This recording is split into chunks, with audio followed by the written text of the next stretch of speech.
Tudo bem, pessoal? Como é que eu sei que um crime é um crime?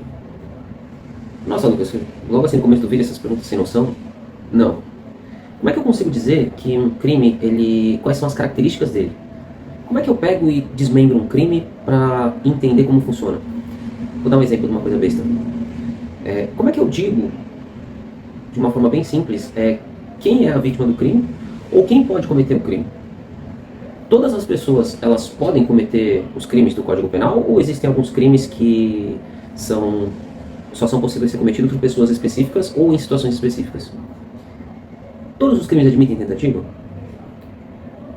Hoje, pessoal, o que eu vou passar para vocês é uma maneira da gente pegar um crime e a gente responder essas perguntas que eu acabei de fazer para vocês através de alguns tópicos que você encontra na leitura, na análise do delito.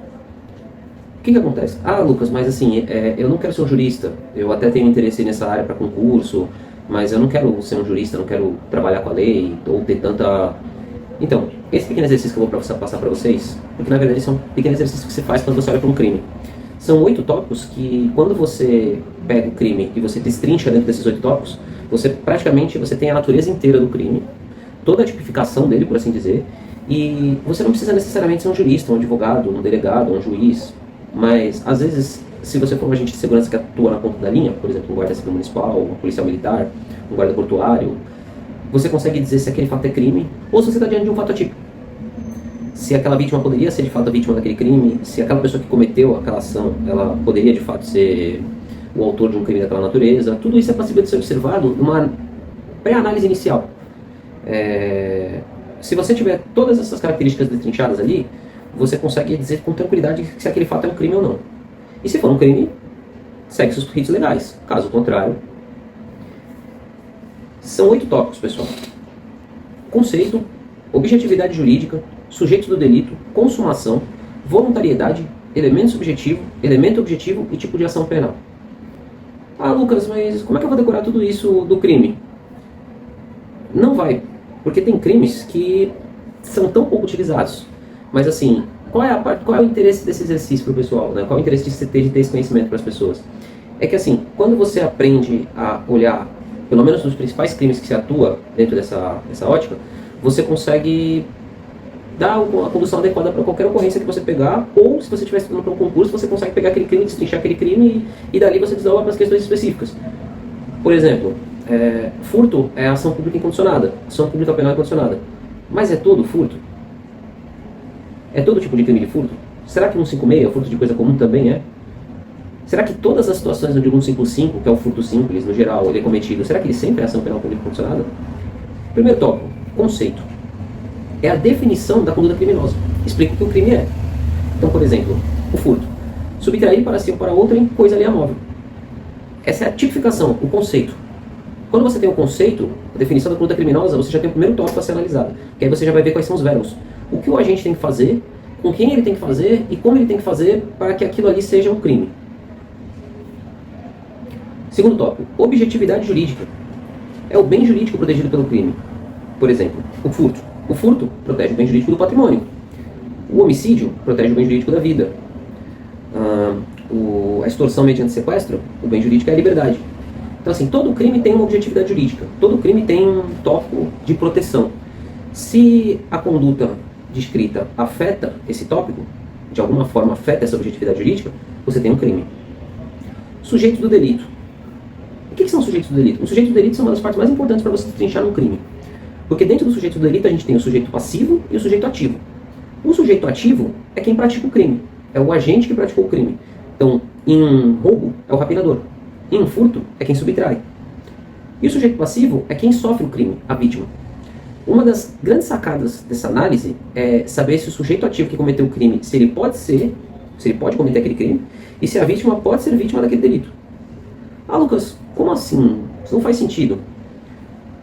Como eu citei o furto, o artigo 155, o sujeito ativo, ele pode ser qualquer um. Qualquer pessoa pode praticar um furto. Então é um crime comum. E o sujeito passivo é qualquer um. Qualquer um pode ser vítima de um furto. Basta estar nas condições que o ladrão entenda como razoáveis. Entrando nesse mérito, qualquer um pode ser vítima de furto. Ponto. Agora vamos para um crime que o sujeito ativo pode ser qualquer um, mas o passivo não. Desobediência. 330 do Código Penal.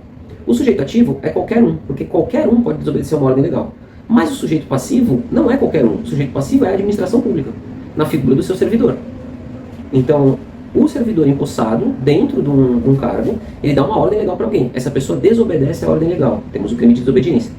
Mas entendam que o sujeito passivo não é o servidor. O sujeito passivo é a administração pública, porque ela dá as prerrogativas para a ordem e a ordem do servidor tem que atender aos interesses do público. Então, nesse caso, ainda que a desobediência esteja sendo direcionada, entre aspas, à figura do servidor, ele não é o sujeito passivo do crime. O sujeito passivo é a administração. Nesses casos, quando o sujeito passivo ou o sujeito ativo tem que ter uma característica específica, nós temos um crime de natureza própria, um crime próprio. É por isso que você tem que ser agente público para que se caracterize o crime de desobediência. Uma pessoa que se recusa a obedecer a ordem de um ente privado, por exemplo, não é desobediência, não é o 330. Entende? Então, assim, por exemplo, uma pessoa que se recusa a atender a determinação de um funcionário de uma empresa privada, se a gente destrinchasse esses 8 tópicos dentro do crime da desobediência, dentro desse cenário, já não seria desobediência porque o sujeito passivo não é agente público. Consumação é o momento em que o crime está totalmente realizado, ou todos os elementos estão presentes. Então, por exemplo, o furto, caso mais comum. Qual é o momento que o furto está consumado? Quando o agente que comete o furto, ele retira o objeto da posse do dono legítimo, e ele tem esse objeto consigo dentro da sua posse e vigilância. Quando a pessoa remove o objeto da posse do dono original ou de quem está com ele, quem tem a propriedade naquele momento, ou a posse naquele momento, quando esse fato acontece, aí nós temos o furto consumado. Nós temos o crime de furto consumado. Porque aí todos os tópicos descritos ali no 155, subtrair para si ou para outra em coisa alheia móvel, eles foram atingidos. O agente que queria cometer o crime atingiu seu objetivo, por consequência, consumou o crime. Não são todos os crimes que admitem a modalidade tentada, tá? Alguns crimes, eles só a modalidade consumada equivale. Em algumas situações, o crime não admite modalidade tentada, ou seja, não tem como você tentar cometer aquele crime.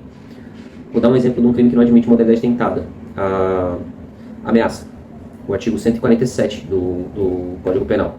O artigo 147, ele não admite modalidade tentada, porque, pelo menos na modalidade verbal, porque você não tem como tentar ameaçar uma pessoa verbalmente, entenderam? Então, esse tipo de crime não admite modalidade tentada. Porém, na modalidade escrita já é possível, porque na modalidade escrita você consegue admitir uma modalidade tentada da ameaça. Na modalidade verbal não. Ah, Lucas, por quê? Porque na modalidade verbal a pessoa só vai ameaçar. Ó, eu te mato se você não me der isso aqui. Na modalidade escrita você pode escrever alguma coisa no papel, uma ameaça a uma pessoa no papel, e esse papel efetivamente não chegar na mão da pessoa. Então, é um caso, é um exemplo de um crime que só se consuma, ele se consuma, ou então, em alguns casos, tenta. Voluntariedade é a vontade do agente de praticar a conduta. Com vontade, há o crime. Sem vontade, pode ser fato atípico.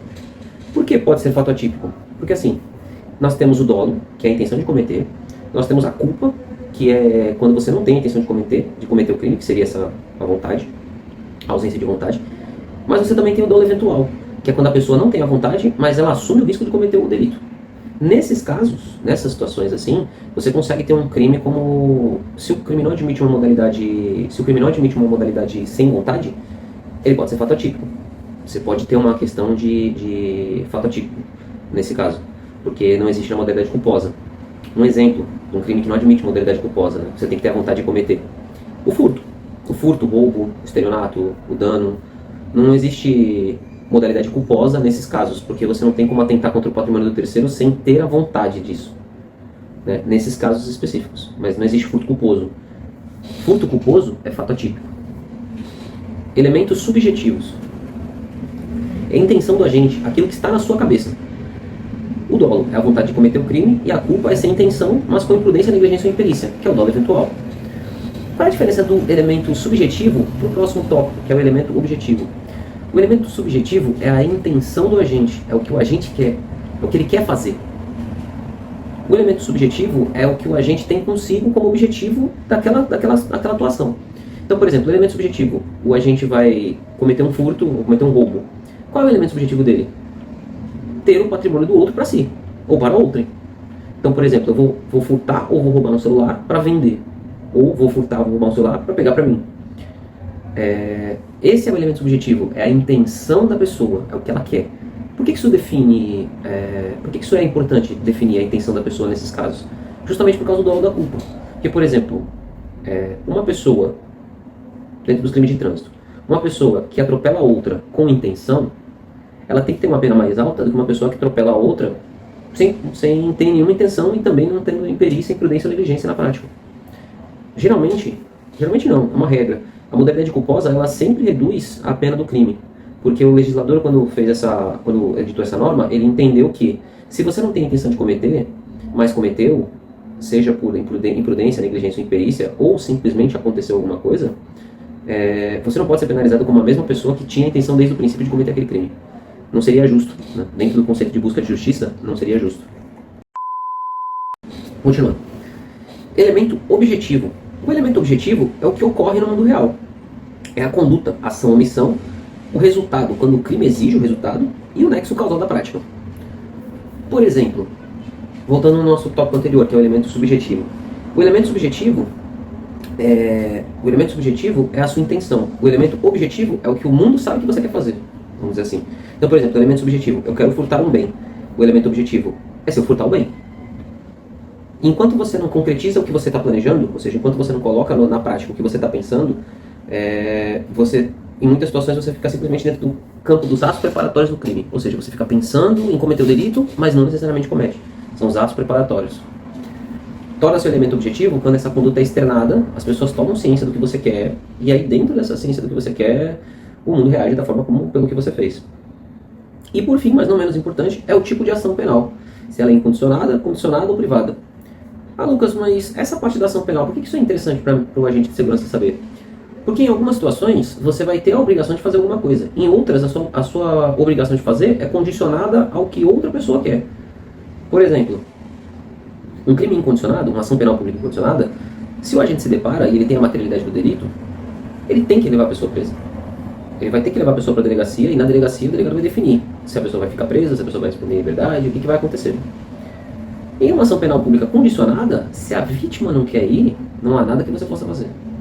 Ah, Lucas, mas eu vi o delito, eu tenho... Então, mas a vítima não quer. Se a vítima não quer, você não consegue, não tem prerrogativa de atuação. Foge a sua alçada. 99% dos crimes do Código Penal são ação penal pública incondicionada. Então, assim, o agente de segurança se depara com o crime, ele tem a obrigação de agir. E a grande maioria dos crimes do Código Penal é ação penal pública incondicionada, então você vai ter a obrigação de agir. E aí, por fim, temos a ação penal privada, que é aquela que a vítima tem que representar formalmente. Se ela não representar, nem inquérito o delegado pode abrir, até a pessoa dar o start na prática. Um exemplo de um crime que era ação penal pública condicionada e virou incondicionada. Estelionato. Estelionato era ação penal pública condicionada. Aí agora, na última lei que alterou o Código Penal, a 15.397, deixou de ser ação penal pública condicionada e se tornou incondicionada. Então, ou seja, a partir do momento que a autoridade policial tiver ciência do fato, ela tem que tomar uma atitude. Antes a vítima tinha que ir até a delegacia para representar, seja por meios próprios ou seja com agente de segurança.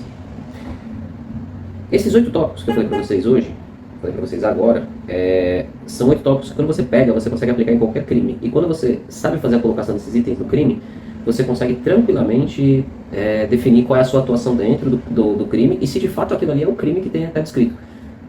Quem aqui que é agente de segurança nunca passou por uma situação onde uma pessoa chegou correndo gritando assim, ó, acabaram de me roubar. Mas te roubaram, te ameaçaram? Tal? Não, eu deixei a bicicleta ali na frente e levaram. Então não é roubo, é furto. Claro que isso, para você explicar para o homem médio, é uma coisa. Mas isso aí é uma coisa que você tem que ter para saber dizer qual é o tipo de crime, qual é o tipo de ação, o que vai ser feito, como vai ser feito, se demanda testemunha, se demanda vítima, se tem procedimento específico.